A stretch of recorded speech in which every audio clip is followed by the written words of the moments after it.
नमस्कार, मैं अखिलेश कुमार। इस वीडियो में हम दक्षिण अमेरिका की जलवायु के बारे में जानेंगे, क्योंकि किसी भी महाद्वीप और देश काल को जानने के लिए सबसे ज़रूरी है कि वहाँ की जलवायु, अगर वहाँ की जलवायु हम लोग जानेंगे तो वहाँ कैसे लोग पाए जाएंगे, वहाँ के संसाधन कैसे होंगे, वहाँ का रहन सहन कैसा होगा, इसके बारे में हमको जानकारी मिलती है। ठीक है, तो दक्षिण अमेरिका की जलवायु के बारे में हम देखेंगे। दक्षिण अमेरिका के जलवायु को कई भागों में हमने डिवाइड किया है। पहला जो है विषुवत रेखीय जलवायु, दूसरा हम देखेंगे सवाना जलवायु, तीसरा देखेंगे प्रेरी जलवायु, चौथा है उष्ण कटिबंधीय जलवायु और पांचवा है मरुस्थलीय जलवायु और छठवां हम देखेंगे भूमध्य सागरीय जलवायु। ठीक है, भूमध्य सागरीय जलवायु हम लोग देखेंगे। तो आइए हम लोग देखते हैं। सबसे पहले देखेंगे दक्षिण अमेरिका जो है, इसका 33% भूभाग उष्ण कटिबंधीय एवं 57% भाग समशीतोष्ण कटिबंधीय क्षेत्र में आता है। ये ऐसा क्यों हो रहा है कि हम लोग देखेंगे जो ये भाग है, यहाँ से ये जो 33% है, जो ये उष्ण कटिबंधीय भाग में आता है, ये जो भाग, और बाकी जो है हम लोग देखेंगे इधर, तो ये जो है समशीतोष्ण में आएगा, समशीतोष्ण में, जिसका जो है हिस्सा कितना है 57% है। ठीक है, उसको हम लोग डिवाइड किए हैं अलग अलग। तो पहली बार हम देखेंगे विषुवत रेखीय जलवायु। विषुवत रेखीय, चूंकि विषुवत रेखा इस महाद्वीप से होके गुजर रही है, इसीलिए जो है हम इसको विषुवत रेखीय जलवायु कहते हैं। अब विषुवत रेखीय जलवायु की खासियत क्या है कि सबसे पहले देखेंगे ये अमेजन बेसिन से होके गुजरती है। हम लोग अगले वीडियो में हम देखे थे, अमेजन जो है ये अमेजन बेसिन है, ये हम लोग पूरा भाग है, यहीं से जो है विषुवत रेखा इक्वेटर गुजर रही है। तो ये अमेजन बेसिन है। चूंकि अमेजन बेसिन नाम क्यों पड़ा, क्योंकि हम लोग देख रहे थे एडीज पर्वत से पेरू देश से क्या है अमेजन नदी का उद्गम हो रहा है, इसीलिए उसी के नाम पे हम अमेजन बेसिन कहते हैं। यहाँ पे जो है वर्ष भर वर्षा होती है और औसतन वर्षा जो है 200 सेंटीमीटर होती है। और इन वनों को, जो यहाँ वन पाए जाते हैं, इन वनों को स्थानीय लोग जो है स्थानीय सेलवास कहा जाता है। सेलवास कहते हैं इन वनों को। इन वनों में जो है हम देखते हैं, इन वनों को हम जंगली रबड़ का घर कहा जाता है। जंगली, क्योंकि हम जानते हैं कि जंगल सर्वप्रथम रबड़ की उत्पत्ति इसी सेलवास वनों से हुई थी। अगला देखते हैं यहाँ पे महोगनी, सिंकोना, रोजवुड, बांस, सदाबहार इत्यादि वन पाए जाते हैं। सदाबहार का मतलब ये है कि वर्ष भर जो है हरे भरे रहते हैं। ये वन जो है अपनी पत्तियों को कभी भी त्यागते नहीं हैं, गिराते नहीं हैं। जैसे हम लोग अपने उत्तर भारत में देखते हैं कि यहाँ के वन जो होते हैं ग्रीष्मकालीन आते हैं, शुरुआत में क्या है, वन वृक्ष जो है अपनी पत्तियों को त्याग देते हैं।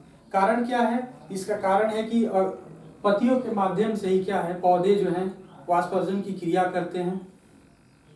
और क्योंकि वहाँ इसलिए पत्तियां नहीं त्यागते हैं क्योंकि वहाँ वर्षा ज़्यादा होती है, 200 सेंटीमीटर से ज़्यादा वर्षा हो रही है, और वर्षा होने के कारण पत्ती अगर त्याग देंगे तो क्या होगा, ज़्यादा जल भंडार हो जाएगा और पेड़ जो है सूख जाएंगे या सड़ जाएंगे।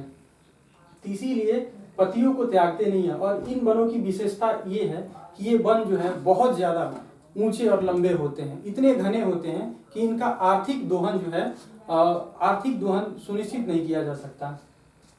इन वनों की महत्वपूर्ण कम है, क्योंकि यहाँ वन महोगनी, सिंकोना पाए जाते हैं और ये सदाबहार वन पाए जाते हैं। यहाँ पे वल्सा एक वृक्ष है और लकड़ी का नाम है। संसार की सबसे हल्की लकड़ी यहाँ पे ही अमेजन बेसिन में पाई जा रही है, वल्सा नामक लकड़ी। विषुवत रेखीय वन की हम और भी देखें, विश्व में कहीं भी जहाँ भी जो इक्वेटर है वहाँ विषुवत रेखीय वन पाए जाते हैं। वहाँ की खासियत क्या है कि वहाँ के वन जो हैं लंबे होंगे, ऊंचे होंगे, आर्थिक दृष्टि से जो है दोहन के लिए बहुत खराब माने जाते हैं, क्योंकि यहाँ 200 सेंटीमीटर से ज़्यादा वर्षा हो रही है, ठीक है, और बहुत घने होते हैं यहाँ के वन, ठीक है। अगला जलवायु हम देखेंगे सवाना जलवायु। तो सवाना जलवायु जो है ये पूर्वी उच्च भूमि, यहाँ हम देखते हैं ब्राजीलियन पूर्वी उच्च भूमि, यहाँ पे सवाना जलवायु पाई जाती है, ठीक है। इसकी खासियत क्या होती है कि ये ग्रीष्मकालीन में वर्षा हो रही है, ठीक है। यहाँ पे ग्रीष्मकालीन में गर्मी के सीजनों में यहाँ पे वर्षा होती है, और इसे घास भूमि प्रदेश कहा जाता है। घास भूमि प्रदेश क्योंकि घासों की अधिकता यहाँ ज्यादा है। दो तरह के यहाँ घास पाए जाते हैं, एक लानोज है और दूसरा कंपोज है, ठीक है। लानोज घास और कंपोज घास। कंपोज घास में जो है ये एरबा नामक क्या है वनस्पति पाई जा रही है, जो क्या है चाय पेय पदार्थ के रूप में, चाय के रूप में जो है यूज होता है, एरबा नामक वनस्पति। अगला देखते हैं प्रेरी जलवायु। प्रेरी जलवायु की विशेषता क्या है, ये जो है ला प्लाटा बेसिन, ला प्लाटा हम देखेंगे यहाँ पे जो अर्जेंटीना है, ठीक है, उरुग्वे के जो मध्य जो है यहाँ ला प्लाटा है, यहाँ पे जो है पेरी तुल्य जो है जलवायु पाई जाती है, और यहाँ कम तापमान होता है, लेकिन यहाँ पे पछुआ पवन चलने से, इधर से पछुआ पवन चलती है तो यहाँ पे वर्ष भर वर्षा होती है, और वर्षा होने के कारण यहाँ पे घास की अधिकता होती है, जिनको हम जानते हैं पंपास या पंपास घास के मैदान कहा जाता है। यही पंपास घास के मैदान जो है यहाँ पे जो है अल्फाल्फा नामक घास पाई जाती है, जिससे जो है पशु जो है खा के जो है बहुत हेल्दी हो जाते हैं, और वाणिज्य के लिए बहुत ही इम्पोर्टेंट क्षेत्र है। इसकी खासियत क्या है, यहाँ पे बड़े पैमाने पे अनाज भंडार और अनाज का उत्पादन हो रहा है। अगला जलवायु देखते हैं उष्णकटिबंधीय जलवायु। उष्ण का मतलब ही होता है गर्म होता है, ज्यादा गर्म होना उष्णकटिबंधीय जलवायु, ठीक है। ये कहाँ पाया जाएगा, पश्चिमी पैराग्वे और अर्जेंटीना के मध्य में पाया जा रहा है। अर्जेंटीना हम लोग ये देख रहे हैं, अर्जेंटीना ये है और पैराग्वे ये है, ठीक है।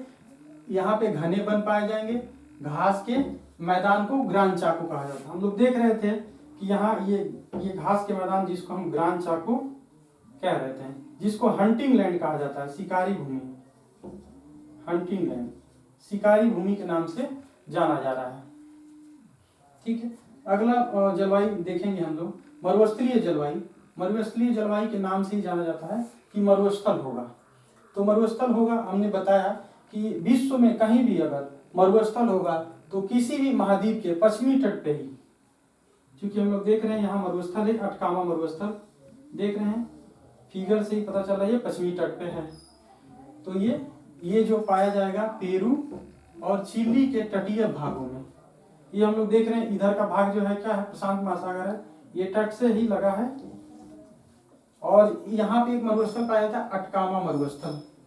अटकामा मरुस्थल में ही जो है एक उत्तरी चिली में जो है अरिका नाम का एक शहर है, जो विश्व का सूक्ष्मतम स्थल है। क्या है, सूक्ष्मतम स्थल है।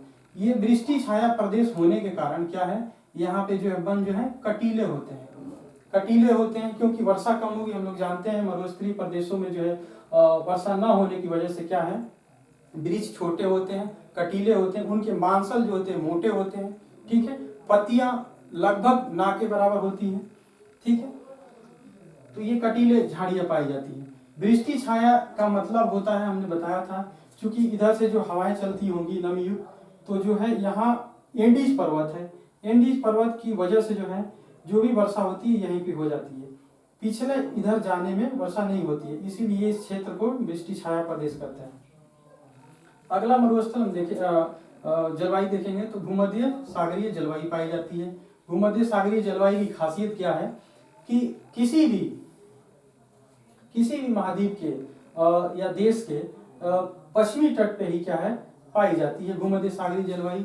ये मध्य चिली में पाई जाती है। चिली हम लोग देख रहे हैं, ये तट प्रशांत महासागर के तट पे स्थित ये चिली है, पतला सकरा लंबा मिर्च के समान। यहाँ पे जो है भूमध्य सागरीय जलवायु पाई जाती है। इसकी खासियत क्या है कि वर्षा जो है शीतकाल में होती है, शीतकाल में हो रही है वर्षा। और जो है यहाँ पे वृक्ष कैसे पाए जाएंगे, सदाबहार वृक्ष पाए जाते हैं। सदाबहार वृक्ष हमने बताया कि सदाबहार वृक्ष जो होते हैं ये जो है अपनी पत्तियों को कभी त्यागते नहीं है, ठीक है, ये लंबे होते हैं, ठीक है। और यहाँ पे ओक नामक वृक्ष पाई जाती है, अखरोट, जैतून, सहतूत, रसदार फ्रूट का उत्पादन होता है। क्योंकि बड़े पैमाने पे जहाँ भी भूमध्य सागरीय जलवायु पाई जाएगी वहाँ बड़े पैमाने पे फ्रूट का उत्पादन होता है। फ्रूट का उत्पादन होगा, रसीले फल होंगे, और उन देशों में जो है शराब का उत्पादन बड़े पैमाने पर होता है। चाहे हम लोग दक्षिण अमेरिका में केप टाउन में देख ले, चाहे उत्तरी अमेरिका में हम कैलिफोर्निया देख ले, चाहे हम चिली में देख ले कि यहाँ पे बड़े पैमाने पे शराब का उत्पादन होता है। जिसका कारण क्या है, भूमध्य सागरीय जलवायु। ये तो हम लोग देख लिए यहाँ की जलवायु के बारे में और वहाँ के वन के बारे में। कुछ चीज़ें और भी हम लोग देखेंगे दक्षिण अमेरिका में। दक्षिण अमेरिका जो है में जो है एक जो है पर्वत श्रेणी है, इनका नाम है एडिस पर्वत श्रेणी। एडिस पर्वत श्रेणी जो है क्या है, इसकी खासियत क्या है, दूसरी सर्वाधिक ऊंचा पर्वत श्रेणी है, दूसरी जो है हिमालय के बाद है, ठीक है। एडिस पर्वत तंत्र में हम लोग देखेंगे, ये जो एडिस है उत्तर से लेकर दक्षिण यहाँ तक से इसका विस्तार है एडिस पर्वत। और इस क्योंकि अर्जेंटीना में अकांकागुआ पश्चिमी गोलार्ध और दक्षिणी अमेरिका की सबसे ऊंची चोटी है। अकांकागुआ अर्जेंटीना जो है, अर्जेंटीना कहाँ देखेंगे, अर्जेंटीना ये है, पूरा भाग ये अर्जेंटीना का भाग है। यहीं पे जो है एडिस पर्वत पे जो है अकांकागुआ है, क्या है, दक्षिणी गोलार्ध, पश्चिमी गोलार्ध और दक्षिणी अमेरिका की सबसे ऊंची चोटी है। इसकी हाइट क्या है, 6960 मीटर है अकांकागुआ। एडिस पर्वत की खासियत क्या है, ये 7 देशों में फैली है, दक्षिण अमेरिका की 7 देशों में फैली है, इनमें 7 देशों में फैली है। अगला देखेंगे बोलीविया जो है क्षेत्र में एडिस चौड़ा है, ये बोलीविया है। इनमें जो है 3 खंडों में डिवाइड है एडिस श्रृंखला, 3 खंडों में हम लोग देखते हैं, ठीक है, डिवाइड है। और सॉरी 3 खंडों में 2 खंडों में डिवाइड है। और इसमें देखेंगे और आगे चल के 3 खंडों में जो है ये डिवाइड हो जाती है, जो है कार्डिलेरा ऑक्सीडेंटल, ये कार्डिलेरा पश्चिमी कार्डिलेरा है, ये पूर्वी कार्डिलेरा है और ये मध्य कार्डिलेरा है, ठीक है।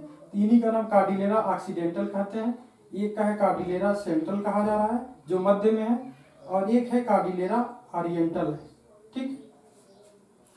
एडिस पर्वत श्रेणी में ही क्या है, चिम्बोरेजो, चिम्बोरेजो जो इक्वाडोर की सबसे ऊंची चोटी है। इक्वाडोर यहाँ हम देखेंगे, इक्वाडोर नाम क्यों पड़ा, क्योंकि ये इक्वेटर पर स्थित है, यानी विषुवत रेखा पे स्थित है, इसीलिए इस देश का नाम इक्वेटर पड़ गया।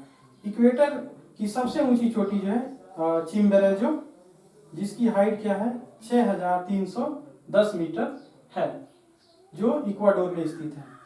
और आगे देखते हैं ओजस डेल सलाडो, ओजस डेल सलाडो, ठीक है, अर्जेंटीना में स्थित है। अर्जेंटीना ये है, इसी विश्व की सक्रिय ज्वालामुखी का उदाहरण है। हम लोग जानते हैं कि ज्वालामुखी जो है 3 तरह की होती है, उन्हीं तीनों में जो है एक सक्रिय ज्वालामुखी है जो ओजस सलाडो के नाम से अर्जेंटीना में स्थित है, ठीक है। और ये इम्पोर्टेंट भी है परीक्षा की दृष्टि से, कई बार पूछा जाता है कि दक्षिण अमेरिका की सबसे ऊंची चोटी कौन सी है, किस देश में जो है सक्रिय ज्वालामुखी है। तो इन सब चीज़ों के बारे में हम लोग देखेंगे, और भी हम मेरे आगे वाले वीडियो में कुछ चीज़ें और भी देखेंगे, जिसमें हम पर्वतों के बारे में देखेंगे, कुछ विविध चीज़ों के बारे में देखेंगे, ठीक है। और एक बात और मित्रों, अगर मेरा वीडियो अच्छा लगे तो आप लोग प्लीज़ इसको लाइक, सब्सक्राइब एंड शेयर करिए और कमेंट जरूर लिखिए। Thank you.